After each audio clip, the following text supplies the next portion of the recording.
नमस्कार दोस्तों, आप सभी का हार्दिक स्वागत है, हार्दिक अभिनंदन है। पिछली क्लास में अपने राष्ट्रपति का जो बेसिक है वो पढ़ लिया था। तो राष्ट्रपति को आगे बढ़ाते हैं और राष्ट्रपति की जो अन्य जो पावर हैं, जो इमरजेंसी पावर है और जो जनरल पावर है राष्ट्रपति की, उनकी बात करेंगे। देखते हैं। देखो, आपको बताया था भाग 5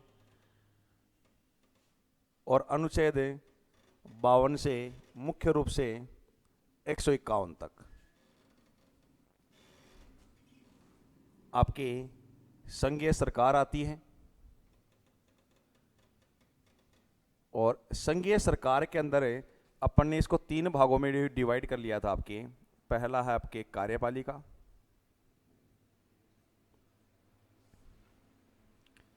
कार्यपालिका आपकी आर्टिकल 52 से 78 तक चलती है अभी।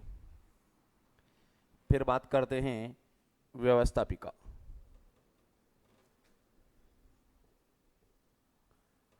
व्यवस्थापिका आपके अनुच्छेद 79 से 123 तक चलती है। और फिर आपके चलती है न्यायपालिका,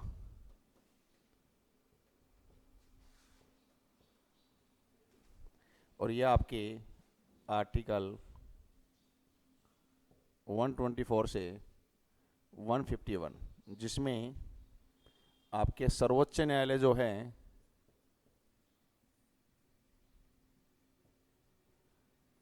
ये आपके अनुच्छेद 124 से 147 तक चलेगा। और जो आपके CAG है, केग जिसको बोलते हैं, वो आपके अनुच्छेद 148 से 151 तक है, चलेगा। CAG का मतलब होता है कंट्रोलर ऑडिटर जनरल, यानी नियंत्रक व महालेखा परीक्षक। अपने जो कार्यपालिका में पढ़ने वाले हैं, जो मैंने आपको बताया, इसमें एक तो पढ़ेंगे राष्ट्रपति, दूसरा व्यक्ति पढ़ेंगे उपराष्ट्रपति,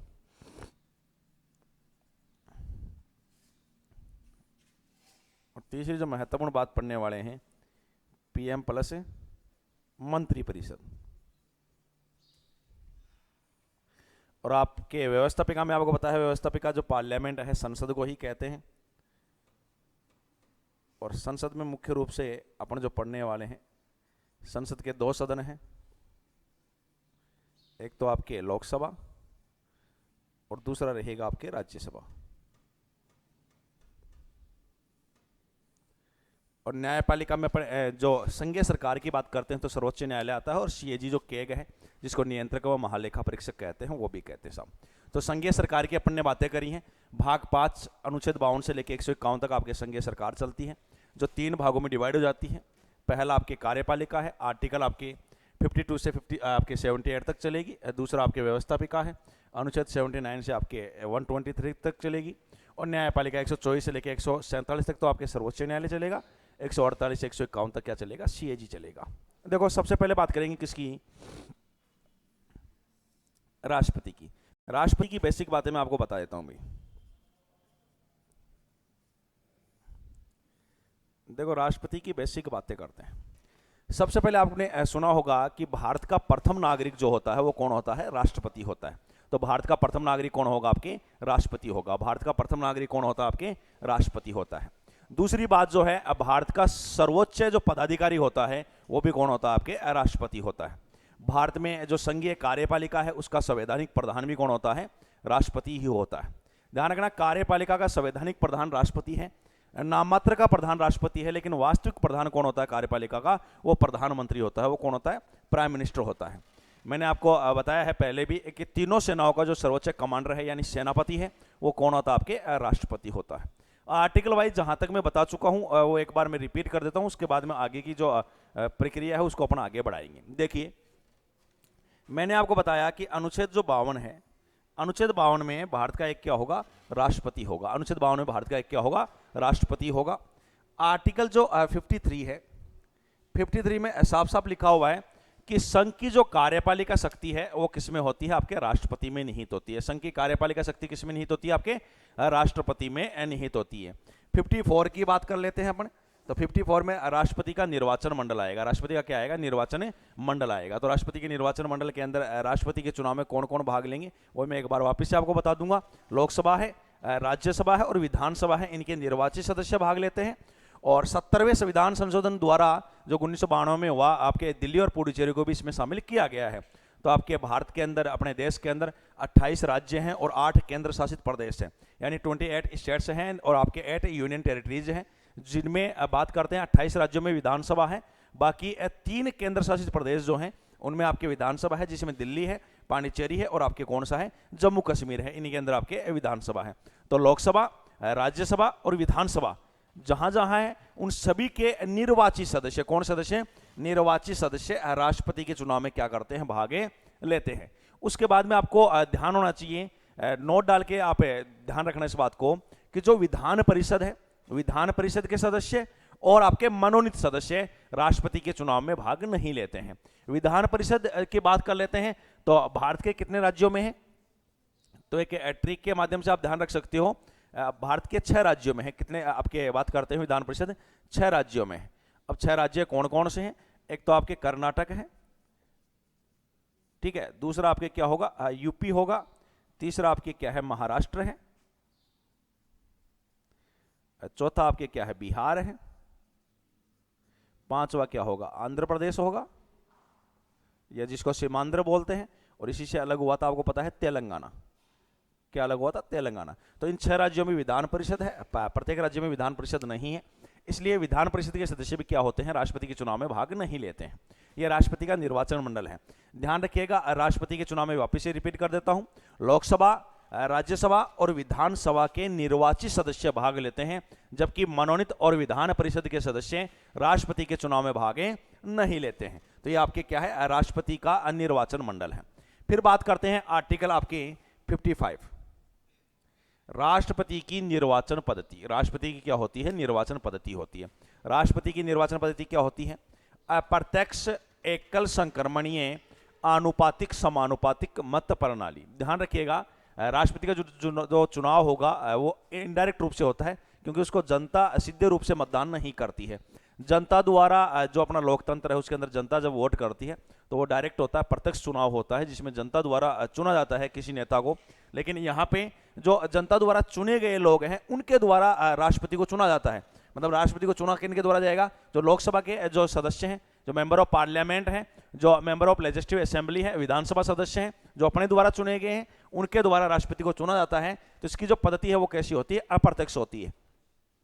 खास बात होती है इस पद्धति के अंदर, राष्ट्रपति के चुनाव की पद्धति के अंदर एक खास बात होती है। ध्यान रखिएगा, राष्ट्रपति के चुनाव में जब आपके इस प्रणाली को काम में लिया जाता है तो इसमें जितने भी उम्मीदवार खड़े होते हैं राष्ट्रपति के, उन उम्मीदवारों को सबके नाम के आगे अपनी क्या की जाती है? पसंद अंकित की जाती है। मान लो आपको एक एग्जांपल देके समझाता हूं कि एक चुनाव हुआ सरपंच का, एक चुनाव हो रहा है किसका? सरपंच का, और एक चुनाव चल रहा है राष्ट्रपति का। एक चुनाव किसका चल रहा है? राष्ट्रपति का। एग्जाम्पल देके बताता हूं, जैसे मान लो 5000 वोटिंग हुई, 5000 कुल वैध मत हुए। कुल वैध मत कितने होते हैं? 5000 होते हैं। मान लो इनमें 4 उम्मीदवार खड़े थे। कितने उम्मीदवार खड़े थे? 4 उम्मीदवार खड़े थे। ध्यान समझिएगा, इनमें सबको अलग अलग वोटिंग मिलती है। मान लो 2400 वोट इसको मिलते हैं, 1200 इसको मिलते हैं, 800 इसको मिलते हैं और 600 इसको मिलते हैं। इधर भी 4 उम्मीदवार खड़े हैं और वोटिंग मान लो यही मिली है।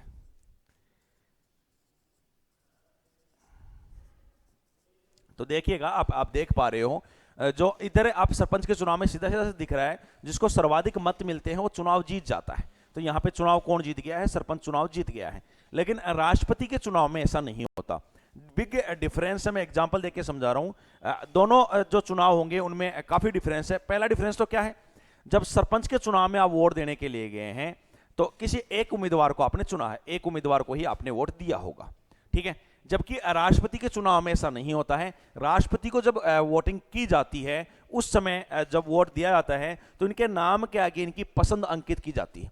मान लो आपको 1 नंबर वाला ज्यादा पसंद हो, आपने उसके आगे अपनी जो चॉइस है, अपनी पसंद है वो अंकित कर दी फर्स्ट। मान लो आपको ये अंकित था तो सेकंड कर दी। ऐसे जो हर व्यक्ति होगा जो वोट देने वाला होगा आपके चुनाव के अंदर, जो मेंबर ऑफ पार्लियामेंट होंगे, जो विधानसभा सदस्य होंगे, वो जब वोट करते हैं तो अपनी पसंद अंकित करते हैं। जिसको सबसे ज्यादा पसंद किया गया है अगर ये क्यों नहीं जीता यहां पे, क्योंकि यहां पे जीतने के लिए 50% प्लस एक वोट चाहिए साहब, 50% प्लस एक वोट चाहिए, यानी इसको मैं ऐसे लिख सकता हूं, कुल मत डिवाइडेड बाई 2 प्लस 1, एक ही बात है।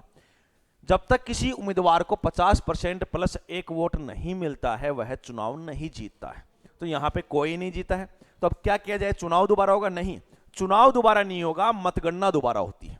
मतगणना दोबारा होती है, यानी कि जिस व्यक्ति को सबसे कम पसंद किया गया है, यानी जिस व्यक्ति को सबसे कम वोट मिले हैं, उसको इस जो पद्धति है इसके द्वारा हटा दिया जाता है, कंसीडर नहीं किया जाता है वापस गिनने में। और ये जो 600 लोग जिन्होंने इनको फर्स्ट नंबर पे वोट दिया है, फर्स्ट प्रायोरिटी अंकित करी थी, अपनी प्रथम प्रायिकता अंकित करी थी, उनकी जो सेकंड प्रायिकता है वो अब क्या हो जाएगी, सेकंड चॉइस जो है, सेकंड पसंद है, वो क्या हो जाएगी, फर्स्ट पसंद हो जाएगी। और इनमें से जैसे ही ये उम्मीदवार को वोट बढ़ेंगे, मान लो इसको 2501 वोट मिले, तो ये क्या हो जाएगा, चुनाव जीत जाएगा।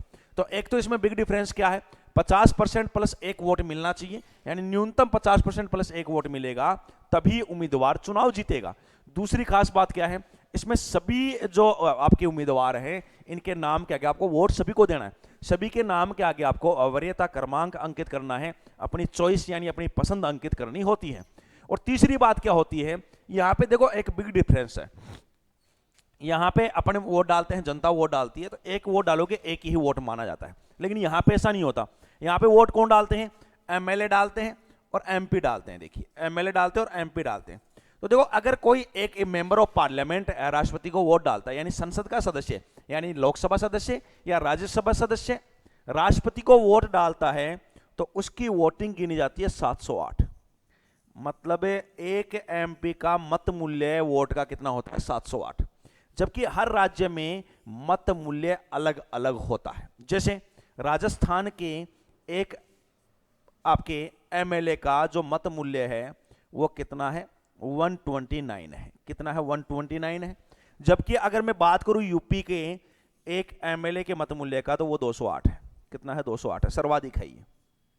राजस्थान का कितना है, 129 है। मतलब राजस्थान का एक एमएलए अगर वोट करता है राष्ट्रपति को, तो उसका जो मत मूल्य गिना जाएगा वो 129 होगा। और जबकि यूपी का करता है तो 208 आपके बात करते हैं 208 होगा।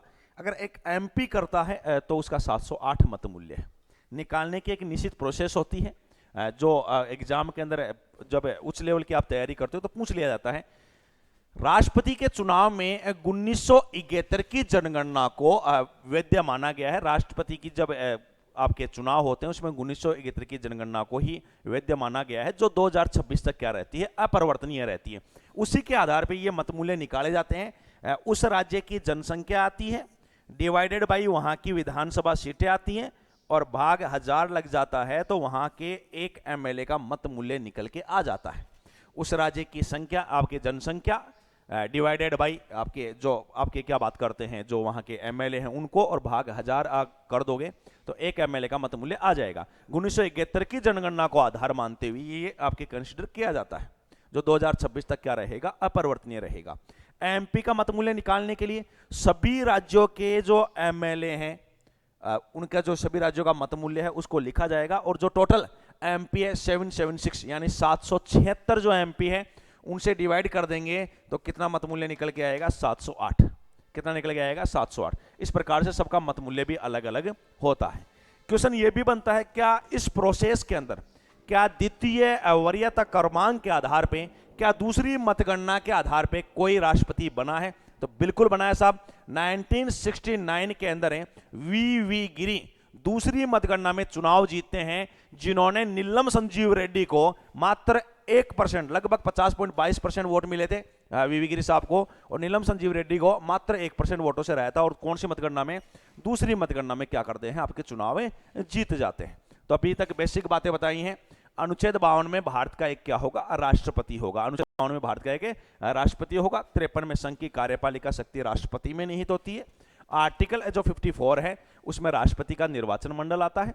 आर्टिकल जो 55 है उसमें राष्ट्रपति की निर्वाचन पद्धति आती है। तो एक बार आप सभी इसका स्क्रीनशॉट ले लीजिए। स्क्रीनशॉट लेने के बाद में अपन आगे का जो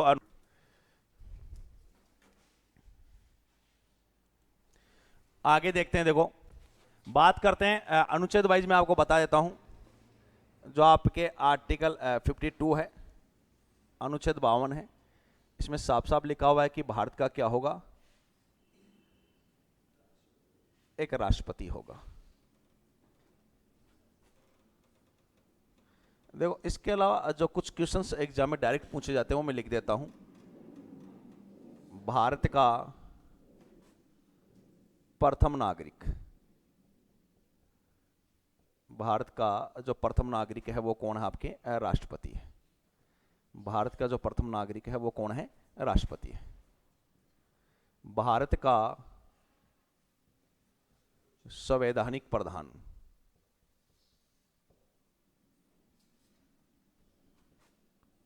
वो भी कौन है, राष्ट्रपति है। इसके अलावा बात करते हैं भारत की तीनों सेनाओं का सर्वोच्च कमांडर या सेनापति कौन होता है, वो भी राष्ट्रपति होता है। आपको पता होना चाहिए सबसे ऊपर राष्ट्रपति होता है, राष्ट्रपति के बाद में जो सीडीएस है वो सीडीएस होता है, और सीडीएस के बाद में तीनों जो सेनाएं हैं उनके अध्यक्ष होते हैं, ठीक है। तो सबसे ऊपर राष्ट्रपति ही होता है। तो पहला जो आपके अनुच्छेद 52 है उसमें क्या लिखा हुआ, भारत का एक क्या होगा, राष्ट्रपति होगा। अनुच्छेद आपके 53 की बात कर लेते हैं। देखो अनुच्छेद 53 की बात करते हैं, संघ की कार्यपालिका शक्ति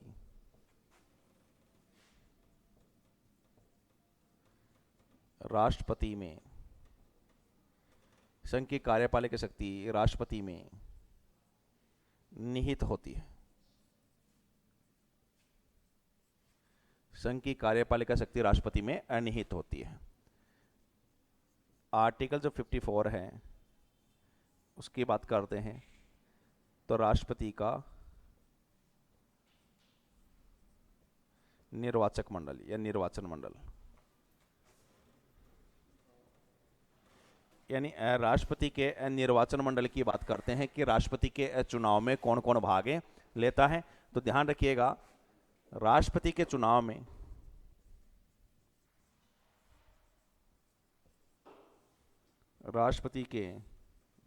में लोकसभा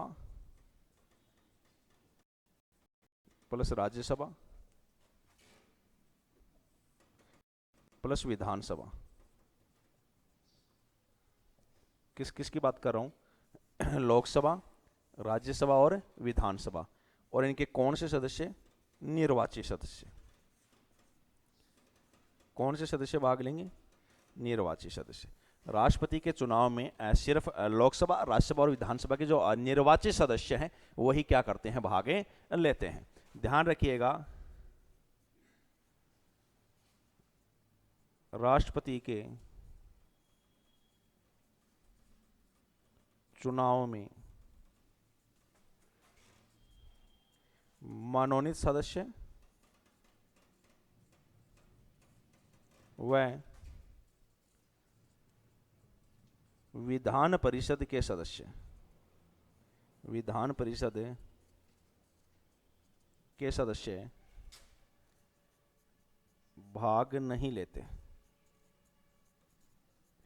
तो आपके जो मनोनीत सदस्य होते हैं आपके और विधान परिषद के सदस्य हैं वो राष्ट्रपति के चुनाव में भाग नहीं लेते।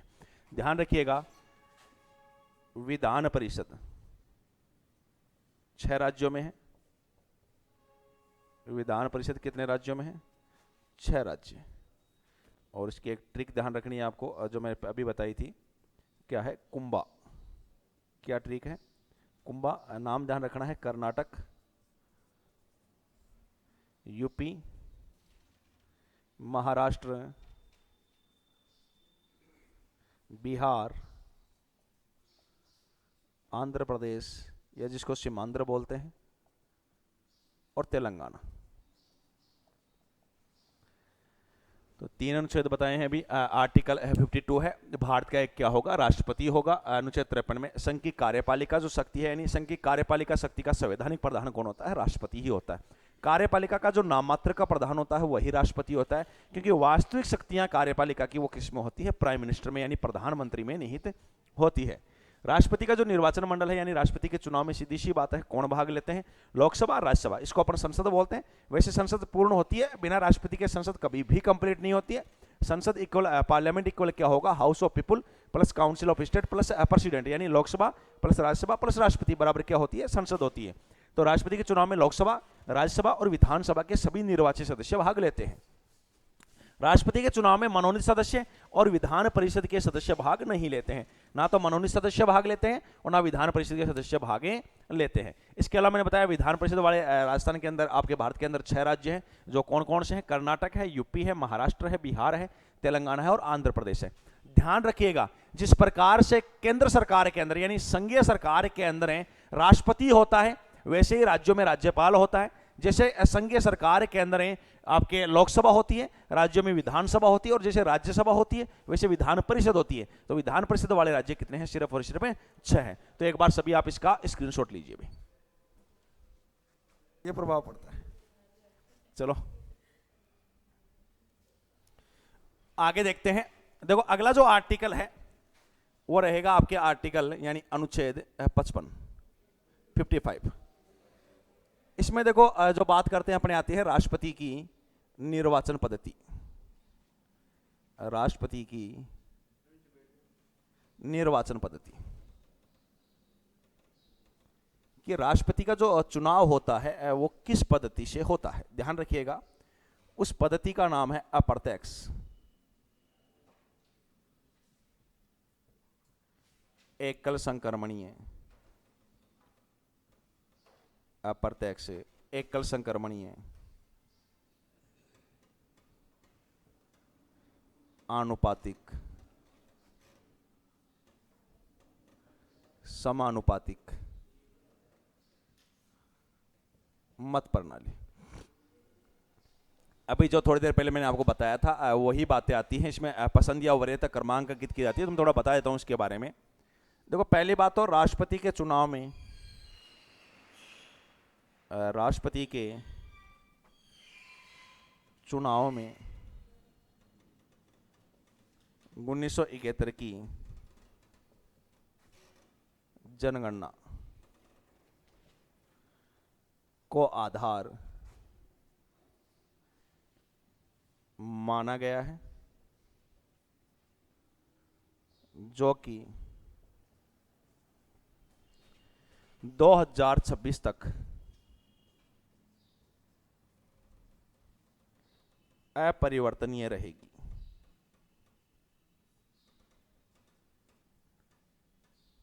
यानी राष्ट्रपति के चुनाव में 1971 की जो जनगणना है उसको आधार बनाया गया है, 2026 तक यह क्या रहेगी, आपके अपरिवर्तनीय रहेगी। ध्यान रखिएगा,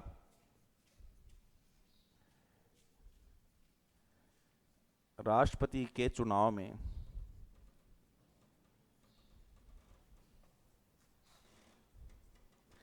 उम्मीदवार के नाम के आगे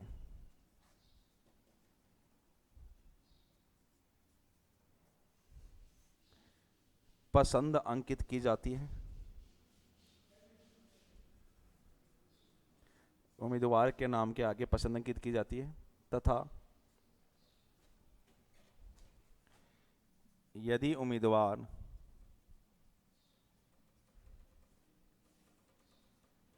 को 50% प्लस 1 वोट प्राप्त हो जाता है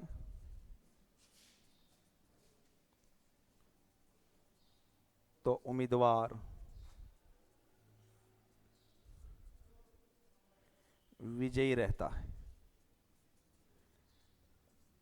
लेकिन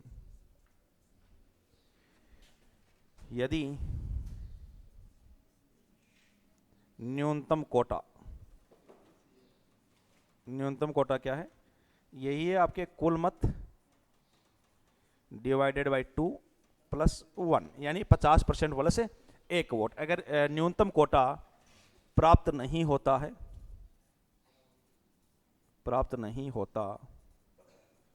है तो दूसरी मतगणना करवाई जाती है। तो दोबारा मतगणना करवाई जाती है। जो मैंने आपको बताया, दोबारा क्या होगी, मतगणना होगी, और उसमें जो उम्मीदवार 50% प्लस एक वोट ले लेगा वो क्या हो जाएगा दोस्तों, अविजयी घोषित हो जाएगा। तो न्यूनतम कोटा हो गया है। गुणेश्वर क्षेत्र की जनगणना को इसमें क्या माना गया है, आधार माना गया है। ध्यान रखना, मत मूल्य, मत मूल्य जो है वो कितना होगा। तो मैंने आपको बताया था राजस्थान के एक एमएलए का कितना है, 129। यूपी के एक एमएलए का 208 है, जो कि सर्वाधिक है भाई। क्या है, सर्वाधिक। और ध्यान रखिएगा, एक एमपी का मत मूल्य, यानी मेंबर ऑफ पार्लियामेंट, एक एमपी का जो मत मूल्य होता है वो कितना होता है, 708। इसके अलावा ध्यान रखना, अगर किसी उम्मीदवार को 1/6 वोटिंग प्राप्त नहीं होती है तो उसकी जमानत राशि क्या कर ली जाती है, जब्त कर ली जाती है। ध्यान रखिएगा, उसकी जमानत राशि, जिसको आपके गांवों के अंदर अपने जो स्थानीय भाषा में उसको कहते हैं जामनी, जब्त होगी। तो जामनी जब्त नहीं होती है, जमानत राशि जब्त कर ली जाती है। और जो कि राष्ट्रपति की जमानत राशि कितनी होती है, 15,000 रुपये। राष्ट्रपति पद की जमानत राशि, राष्ट्रपति पद की जमानत राशि कितनी होती है, 15,000 रुपये होती है। राष्ट्रपति पद की जमानत राशि कितनी होती है, 15,000 रुपये होती है, जो कि जमा न्यूनतम जो 1/6 वोटिंग है। आप इसका स्क्रीनशॉट ले सकते हैं, स्क्रीनशॉट लीजिए आप इसका।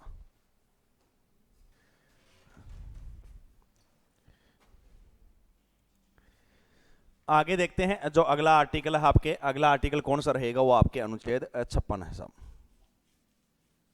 देखिए, इसमें आता आपके राष्ट्रपति का कार्यकाल, राष्ट्रपति का कार्यकाल क्या आएगा, राष्ट्रपति का कार्यकाल। तो राष्ट्रपति का कार्यकाल सामान्यतः कितने वर्ष होता है, 5 वर्ष। सभी जानते हैं राष्ट्रपति का कार्यकाल 5 वर्ष है, उपराष्ट्रपति का कार्यकाल 5 वर्ष है, राज्यपाल का भी सामान्यतः 5 वर्ष ही होता है, आपके लोकसभा है उसका कार्यकाल भी 5 वर्ष ही होता है। जबकि राज्यसभा जो है उसका कार्यकाल 0 होता है, क्योंकि वो स्थायी सदन है। जबकि राज्यसभा के सदस्यों का कार्यकाल 6 वर्ष होता है, जो कि प्रत्येक 1/3 सदस्य 2 वर्ष पश्चात क्या हो जाते हैं, रिटायर हो जाते हैं। तो राष्ट्रपति का जो कार्यकाल है वो कितना है आपके, 5 वर्ष है। कितना है, 5 वर्ष है। क्या ये कम और ज्यादा हो सकता है, ध्यान रखिएगा, यह राष्ट्रपति का कार्यकाल बढ़ सकता है ना, कब बढ़ेगा उसको ध्यान रखना। यदि संसद राष्ट्रपति का चुनाव कराने में, राष्ट्रपति का चुनाव कराने में असफल हो जाए, असफल हो जाए, तो राष्ट्रपति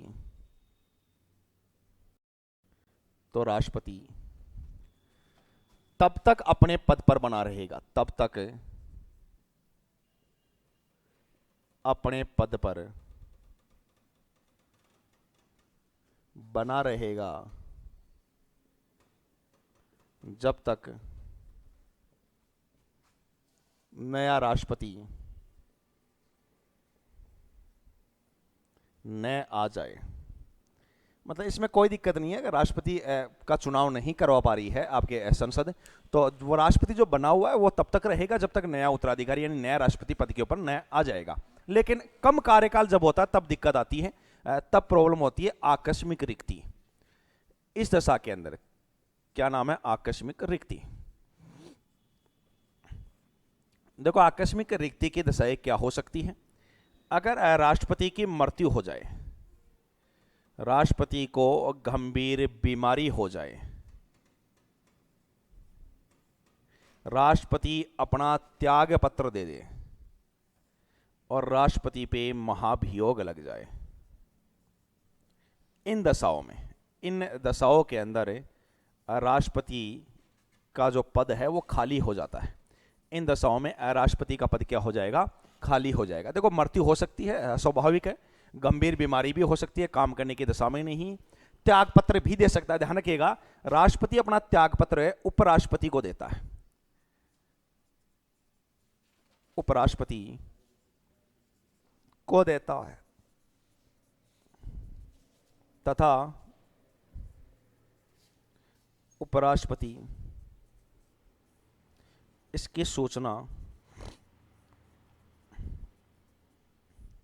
लोकसभा अध्यक्ष को देता है। जो स्पीकर होता है यानी लोकसभा अध्यक्ष को देता है। इसकी सूचना जो राष्ट्रपति है, उपराष्ट्रपति है, जो आपके किसको देगा, लोकसभा अध्यक्ष को देगा। राष्ट्रपति अपना इस्तीफा त्यागपत्र किसको देता है, उपराष्ट्रपति को देता है। उपराष्ट्रपति इसकी सूचना लोकसभा अध्यक्ष को देता है। अनुच्छेद 56 में महाभियोग का उल्लेख किया गया है। मुख्य रूप से जो महाभियोग है, जिसको अंग्रेजी में इम्पीचमेंट कहते हैं, वो आपके आर्टिकल 61 में आएगा। जब राष्ट्रपति संविधान का उल्लंघन करता है तो राष्ट्रपति को संसद की एक प्रक्रिया है, महाभियोग, संसद के अंदर पास होगी, उसके द्वारा इसको हटाया जा सकता है, जो आपके आर्टिकल 61 में मैं आपको बताने वाला हूं। आकस्मिक रिक्ति होगी तो क्या होगा, ध्यान रखना, आकस्मिक रिक्ति की दशा में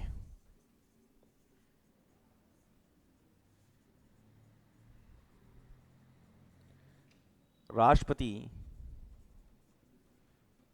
के स्थान पर कार्यवाहक राष्ट्रपति के रूप में